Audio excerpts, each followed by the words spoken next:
Hi, this is Micah Olson, owner of the Effective Agent team at Keller Williams. I'm here with Preston Alder, co-founder of Neighborcom. We've seen the billboards. We've heard the news on CNBC that you were out to change the self-storage game. I love your tagline, cheaper, closer, safer storage marketplace. So what is Neighbor.com? Yeah, no, thanks, Micah. It is just that. We are a storage marketplace. So an easy way to think about us is similar to how Uber is to cars and Airbnb is to housing and homes. Like Neighbor is peer-to-peer storage. Like we are the marketplace where if you need parking or storage, you can come and park your vehicle or store your things. And we're half the cost. We're in your own neighborhood. And we're safer than a storage facility. Like less break-ins, and we have a guarantee that covers everyone. Cheaper, closer, safer. Yeah. Awesome. So we're going to talk a little bit about housing affordability, because that's really what house hacking revolves around. Is people are trying to supplement, some or all of their mortgage payments. In Utah, we just did our third quarter stats.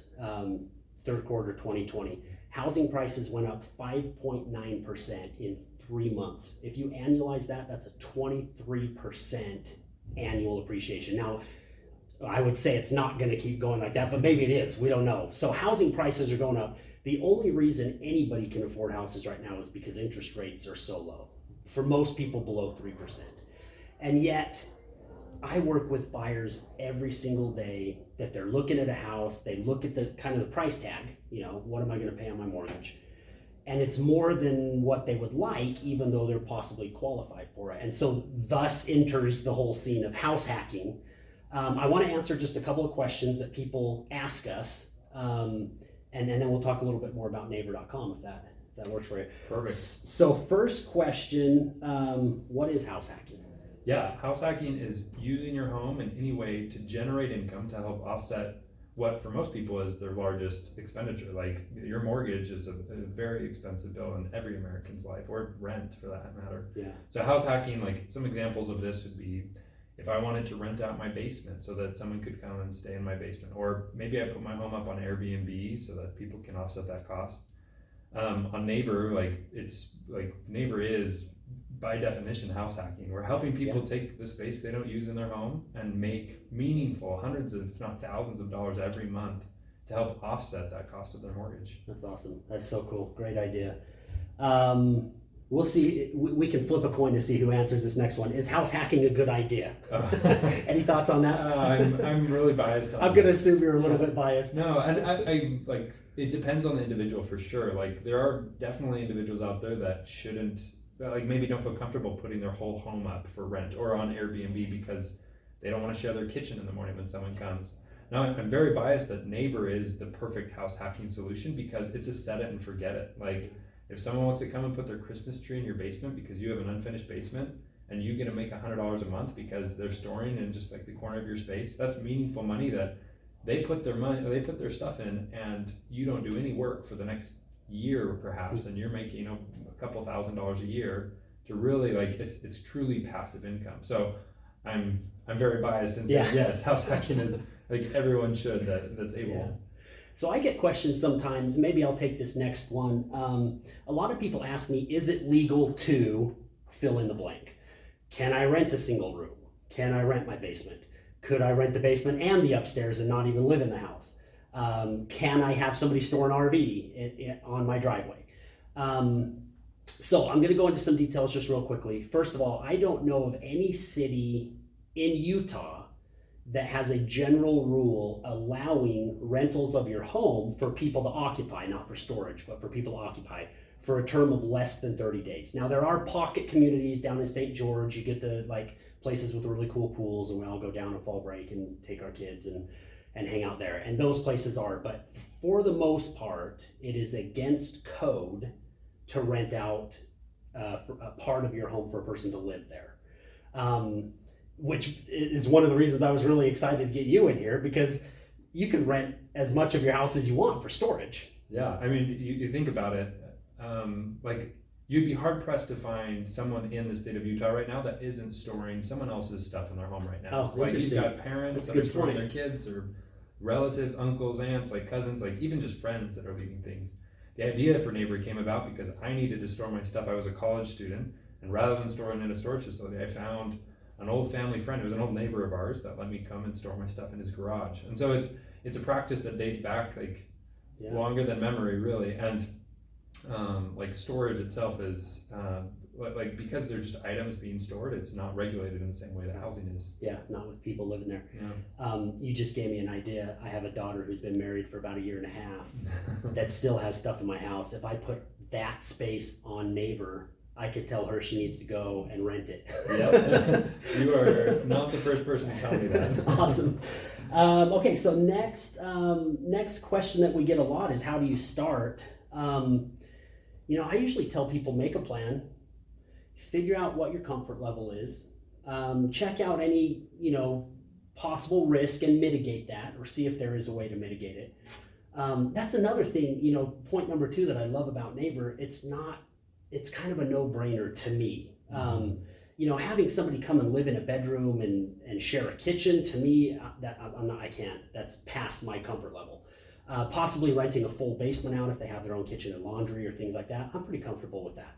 Having somebody store something in an unfinished basement, to me, I have no concerns there. Totally, it's a no-brainer for most individuals, and getting started really isn't hard on Neighbor. Like, it takes a few minutes. You can download the app. It'll show you how much you can be projected to make off the space that you're looking for. We triangulate storage prices in your area and give you a recommendation. But even in our local markets like Utah, we'll send a professional photographer to your house and do the whole sign up for free. It doesn't cost you anything.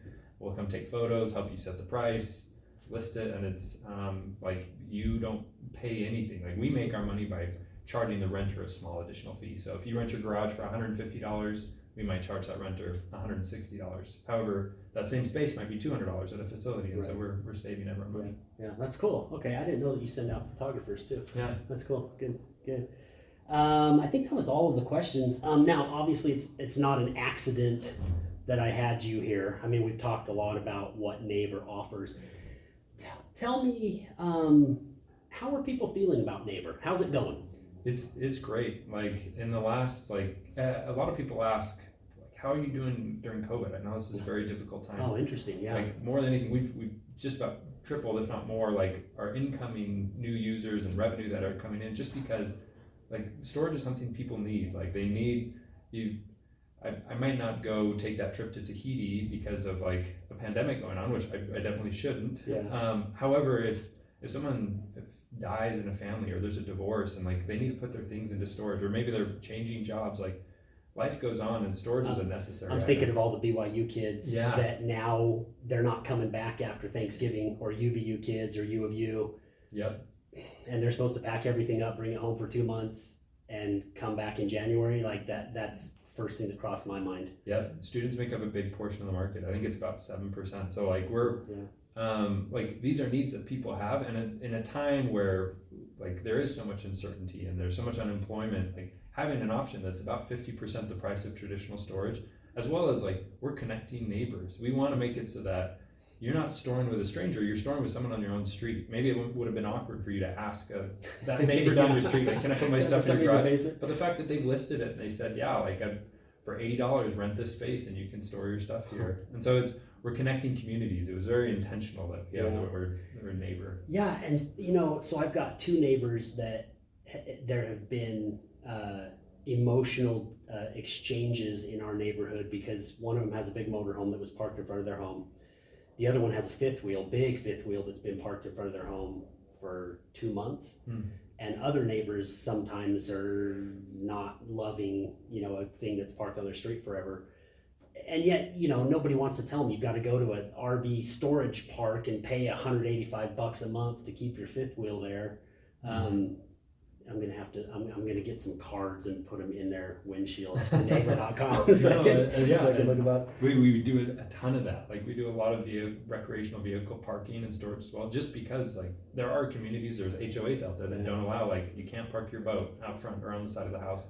But then we have other communities that you'll drive down the street and there's RV pads, kind of that concrete pad next to the house, like one after another, that are completely empty. And in my mind, when I drive down a street like that, I'm thinking, wow, that's $75 to $150 depending on where you're at. Like there are other places in the US where you could be making $200, $300 just by renting out a space like that to someone who needs parking. Yeah.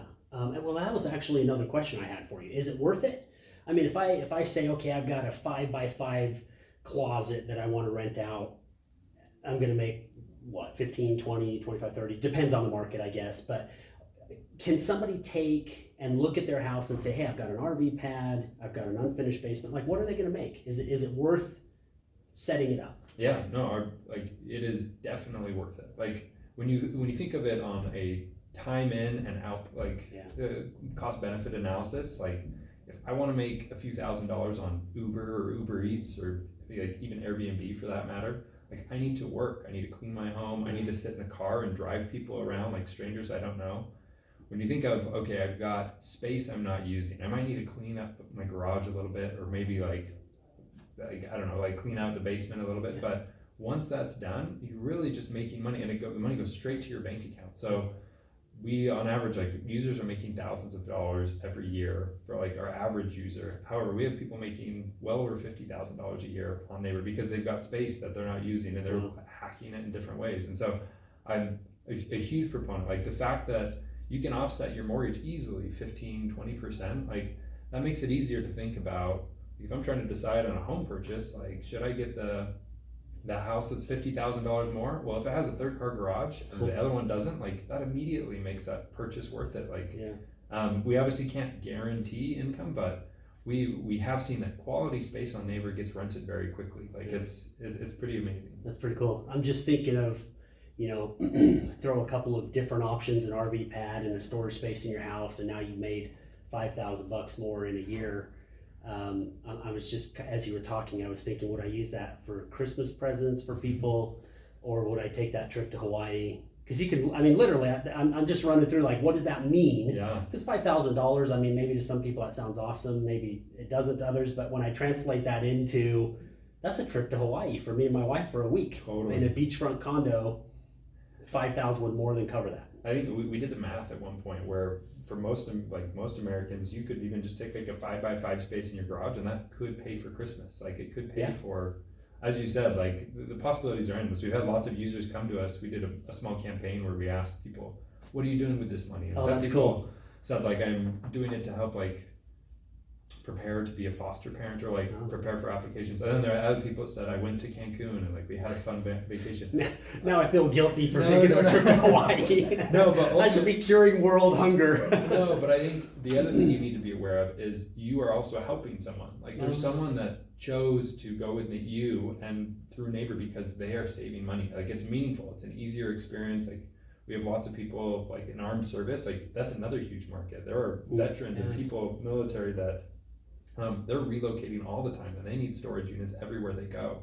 And so I think that's another 7% of the market. So we have a lot of people that are getting deployed and need to put their stuff in storage. All the frontline medical workers and things right now. Yeah, and people that are being displaced because of COVID or because of like X, Y, and Z. And so storage is never a pleasant experience. If you need storage, no one gets excited about putting their things in storage. And so the fact that homeowners can actually provide a better, safer, and cheaper option for renters, it's a win for everyone. Like you're making money, you can go to Hawaii, but you're also helping a family that's in need. Yeah, that's really cool.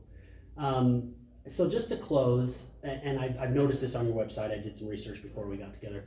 One of the things I always teach people is to assess risk, what's a risk, and then mitigate it to a level that you feel comfortable with. So some people are going to say, what about my stuff? Like if I'm going to go put my stuff in your house, what protections, how do I mitigate that? Totally. And I'll get to our protections because we have them and they're strong. But I think first, like we need to think about the day and age that we live in. Like we live in a day and age where Airbnb, people are doing this like all over the place. And Uber, like 20 years ago, if I'd said, go hop in a car with a stranger, there's an app, you can see their picture.